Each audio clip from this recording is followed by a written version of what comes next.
চিনোস আমারে একদম পুরো করে দেবো। অনন্যা,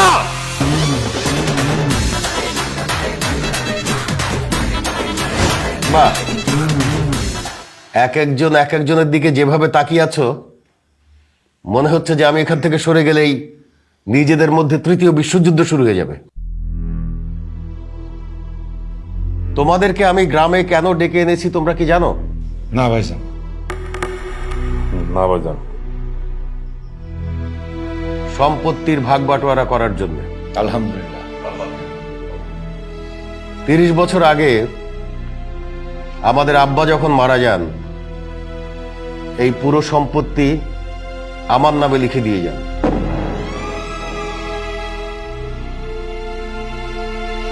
তোমরা ছোট ছিলে, সেজন্য তোমাদেরকে এই সম্পত্তির ভাগ দেওয়া হয়নি। কিন্তু এই জমির ভাগ বাটোয়ারা নিয়ে তোমরা কম ঝামেলাও করো নাই, যে কারণে ঢাকায় তোমরা আলাদা আলাদা বাসায় বসবাস করো। কিন্তু এখন আমি চাই একটা সুষ্ঠু সমাধান। দেখেন যা ভালো মনে করেন। আমার বয়স হয়েছে, কখন আমি মরে যাব কোনো ঠিক নাই। সেজন্য জমির সুষ্ঠু বন্টন করে দিয়ে যেতে চাই। খাওয়া শুরু করো, খাওয়ার পরে বাকি কথা বলবো।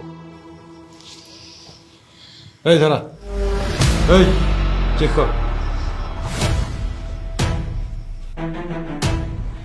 দাঁড়া আছেন কেন?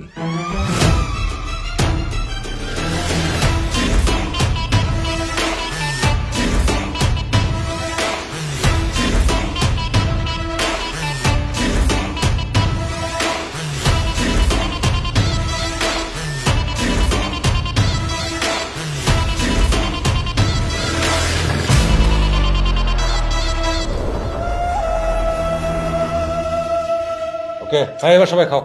হ্যাঁ, খাওয়া শুরু করো। বাহ বাহ বাহ বাহ বাহ, এত অবিশ্বাস! আমরা নাকি একই রক্তের, একই বাবার সন্তান, এই তার নমুনা। ভাইজান, অবিশ্বাস তো আপনার উপর না, অবিশ্বাস এদের উপরে। এদের মতো নিমক হারামদের সাথে এক টেবিলে খাওয়া আর যুদ্ধের ময়দানে নিমক হারামের খাবার খাওয়া একই কথা। মামা তাদের মুখ সামলায় কথা বলতে বলেন। কোন সাহসে আমাদের নেমক হারাম বলে? হ্যাঁ, আমরা কি নেমক হারাম? ছোট মরিচের ঝাল কত, এখানে বড়রা কথা বলতেছে, ওর জ্বলতেছে। সাকিব, ওদের মতো বিশ্বাসঘাতকদের সাথে তর্ক জড়িয়ে লাভ নেই, সো বেটার আমরা চুপ থাকি। এই মেয়ে, এই তুমি কাদের বিশ্বাসঘাতক বলতেছো? শুধু ফুপাতো বোন বইলা কিছু বলতেছি না, নিজের অবস্থান বুঝা কথা বইলো।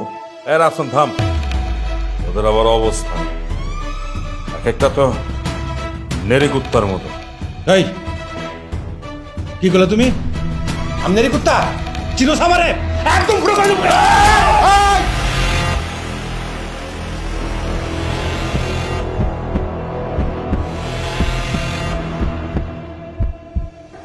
অনন্যা,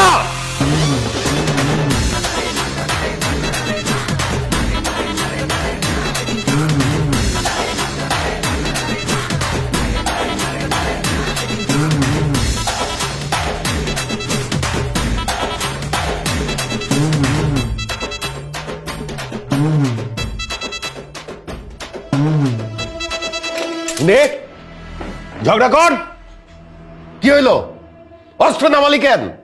তর্ক বিতর্ক শুরু কর। আমি ইচ্ছা করলে কফন ছাড়া দাফন করাই দিব। খুব অস্ত্রালা হয়ে গেছোস না? ফারুক, সব কটা অস্ত্র সিজ কর। অস্ত্র জমা দে। অস্ত্র জমা দেন, অস্ত্র জমা দেন।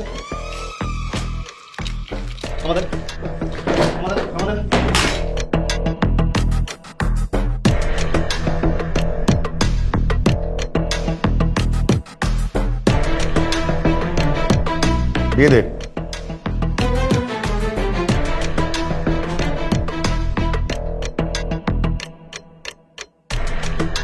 This is my last and final warning.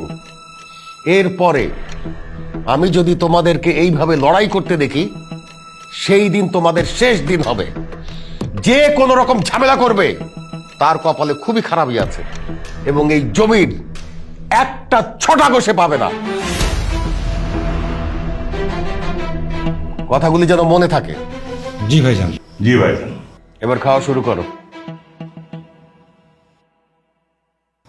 আসসালামু আলাইকুম সবাইকে। অনেকদিন পর সবার সাথে দেখা। চাচু তুমি ভালো আছো? হ্যাঁ, ভালো আছি। চাচু ভালো আছো? ফুপি তুমি ভালো আছো তো? এই যে সাকিব ভাইয়া, কি এত হ্যান্ডসাম হলে হবে? তোমাকে অনেক সুন্দর লাগছে। আরোহী আপু তোমাকে অনেক সুন্দর লাগছে। এই যে স্প্রিয়া আপু, কি কি খবর? জি আলহামদুলিল্লাহ। রাফসান ভাইয়া ভালো আছো? শোন, সবাইকে আমার একটা গুরুত্বপূর্ণ সিদ্ধান্ত জানাচ্ছি। জমি আমি সবাইকে দেব, সে ব্যাপারে কোনো সন্দেহ নাই, কিন্তু আমার একটা শর্ত আছে। কি শর্ত আবার? শর্তটা আসলে আমার না, আব্বার। আব্বার শেষ ইচ্ছা ছিল যে আমরা যদিও সৎ ভাই বোন, কিন্তু তারপরেও আমরা যেন মিলে মিশে থাকি। এটাই আব্বার শেষ ইচ্ছা। এই মিলেমিশে চলতে হলে একটা কাজ করতে হবে। কি কাজ ভাইজান? বিয়ে। বিয়ে? বিয়ে কার বিয়ে? আমি চাই রেহানার মেয়ে স্পৃহাকে বিয়ে দিতে। এমনিতেই ওর বিয়ের বয়স হয়েছে। খুব ভালো প্রস্তাব ভাইজান, বিয়ে দিয়ে দেন, কোনো সমস্যা নেই ভাইজান। ছেলেও আমার পছন্দ করা আছে। কে? হিন্দুলের ছেলে রাফসান। কি বললেন ভাইজান? এই ডাইনির মেয়ের সাথে আমার ছেলের বিয়ে? অসম্ভব। না ভাইজান, এই চন্ডালের ছেলের সাথে আমার মেয়ের বিয়ে কি করে হয় ভাইজান বলেন তো? অনেক বড় ভুল সিদ্ধান্ত নিয়ে ফেলতেছেন ভাইজান। না না না ভাইজান, ইম্পসিবল ইম্পসিবল। আপনি ল্যাংরা লুলা খোড়া যার খুশি তার সঙ্গে আমার ভাগ্নে বিয়ে দেন, কিন্তু এদের সাথে সম্পর্ক সম্ভব না। জি ভাইজান, অসম্ভব। এই বিয়া হবে না। আপনি ভেঙে দেন। একদম চুপ। আমি তোমাদের সিদ্ধান্ত জানতে চাই নাই, আমি আমার সিদ্ধান্ত জানিয়েছি। এই বিয়ে কিভাবে সুষ্ঠুভাবে সম্পন্ন করা যায় সেটাই হচ্ছে আমাদের পরবর্তী ধাপ। আর এটাতে যদি তোমরা রাজি না হও, এই জমির এক কানা করিও তোমরা কেউ পাবে না। পুরো জমি আমি এতিমখানায় দিয়ে দেবো। এখন সিদ্ধান্ত নাও, তোমরা কি করবে? এই জমির ভাগ নেবে না সম্পর্ক করবে?